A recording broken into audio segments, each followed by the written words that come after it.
আত্মনির্ভর ভারত গড়তে কৃষকরা মূল স্তম্ভ। ৬৯তম মন কি বাত অনুষ্ঠানে এদিন ফের একবার কৃষি বিল নিয়ে সরব হলেন তিনি। এদিন প্রধানমন্ত্রী শহীদ ভগৎ সিং এর জন্ম দিবসে শ্রদ্ধার্ঘ্য জানানোর পাশাপাশি কিছু কিছু পরিবারের মূল্যবোধের অভাব ঘটেছে বলেও মন্তব্য করেন প্রধানমন্ত্রী। প্রধানমন্ত্রী বলেন, আত্মনির্ভর ভারত গড়তে কৃষকরা মূল স্তম্ভ। তিনি বলেন, আত্মনির্ভর ভারতকে এগিয়ে নিয়ে যেতে অন্যতম স্তম্ভ কৃষকরা, আর কৃষি বিল সেই কৃষকদেরই হাত শক্ত করছে। তিনি কৃষি বিলকে স্বাগত জানানোর পাশাপাশি কৃষকদের যে কাহিনী অনুপ্রেরণা দেয় সেই কাহিনী মানুষের কাছে পৌঁছে দেওয়ার বার্তা দেন তিনি। সংসদে কৃষি বিল পাশ হওয়ায় কৃষকদের ক্ষমতা বৃদ্ধি হয়েছে এবং তারা ফসল বিক্রির স্বাধীনতা অর্জন করেছেন। রবিবার তাঁর মন কি বাত অনুষ্ঠানে এই বার্তা দিলেন প্রধানমন্ত্রী नरेंद्र मोदी। हमारे यहाँ कहा जाता है, जो जमीन से जितना जुड़ा होता है वो बड़े से बड़े तूफानों में भी उतना ही अड़िग रहता है। कोरोना के इस कठिन समय में हमारा कृषि क्षेत्र, हमारा किसान इसका जीवंत उदाहरण है। संकट के इस काल में भी हमारे देश के कृषि क्षेत्र ने फिर अपना दमखम दिखाया है।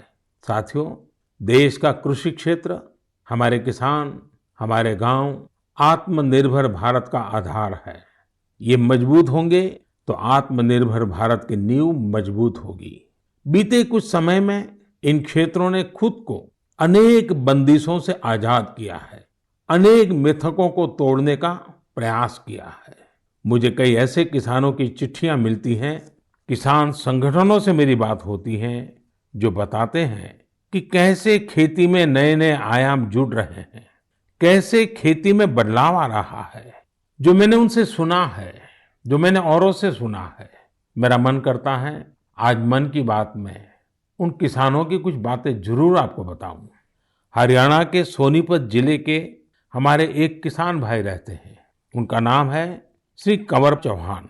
उन्होंने बताया है कि कैसे एक समय था जब उन्हें मंडी से बाहर अपने फल और सब्जियां बेचने में बहुत दिक्कत आती थी।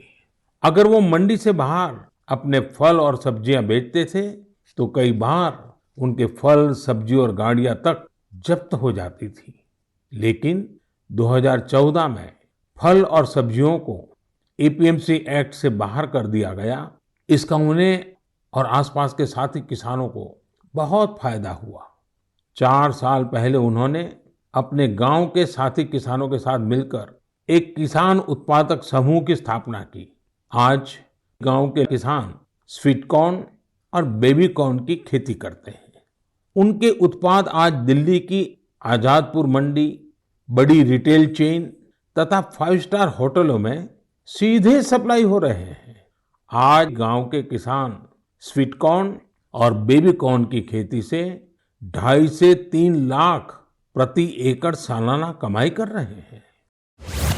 যখন নরেন্দ্র মোদী সরকারের আর্থিক নীতি নিয়ে প্রবল সমালোচনা চলছে, তখন প্রধানমন্ত্রী এদিন মন কি বাত অনুষ্ঠানে বলেন, মহাত্মা গান্ধীর দেখানো আর্থিক দর্শনের রাস্তায় যদি দেশ চলতো তাহলে আত্মনির্ভর ভারতের স্বপ্ন এতদিনে সফল হতো। अगले दिनों में हम देशवासी कई महान लोगों को याद करेंगे, जिनका भारत के निर्माण में अमिट योगदान है।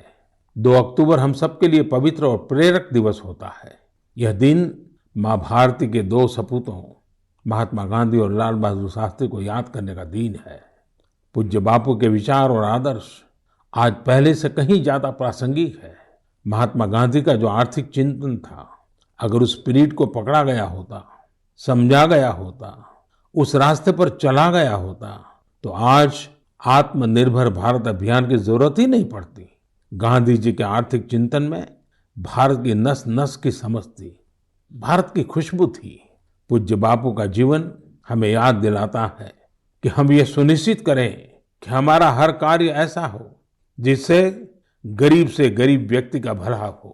वहीं शास्त्री जी का जीवन हमें विनम्रता और सादगी का संदेश देता है।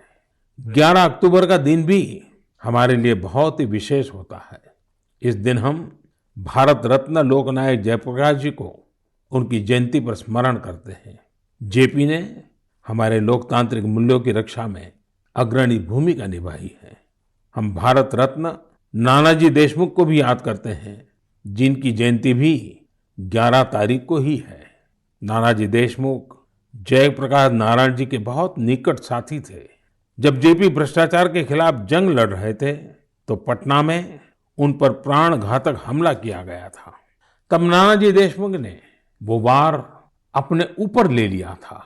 इस हमले में नानाजी को काफी चोट आई थी, लेकिन जेपी का जीवन बचाने में वो कामयाब रहे थे।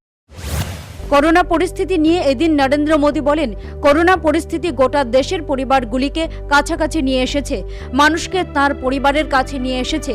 তবে করোনার কাছে যাতে দেশবাসী সহজে হার না মানে তার জন্য সচেষ্ট হতেও মোদী বার্তা দেন। ভগৎ সিংকে শ্রদ্ধার্ঘ্য। উল্লেখ্য, এদিন ভগৎ সিংয়ের জন্মদিবস আসন্ন, আর সেই উপলক্ষে শহীদ বিপ্লবীকে শ্রদ্ধার্ঘ্য জানান মোদী।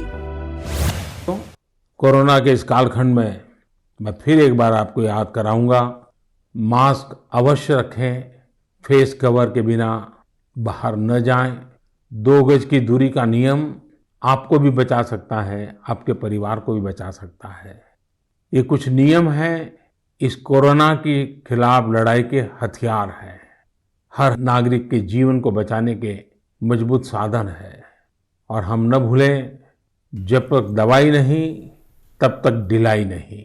आप स्वस्थ रहें, आपका परिवार स्वस्थ रहे, इसी शुभकामनाओं के साथ बहुत बहुत धन्यवाद। এদিন অতিমারির পার্শ্ব প্রতিক্রিয়া হিসেবে পারিবারিক মেলবন্ধন দৃঢ়তর হয়েছে বলে তিনি দাবি করেন। পাশাপাশি কিছু কিছু পরিবারে মূল্যবোধের অভাব ঘটেছে বলেও মন্তব্য করেন প্রধানমন্ত্রী। স্বাধীনতার ৭৫ বছর উদযাপনে প্রতি পরিবারকে এমনই সাহসিকতা ও শৌর্যের কাহিনী কথনের জন্য আবেদন জানান প্রধানমন্ত্রী। Bureau report, news vanguard.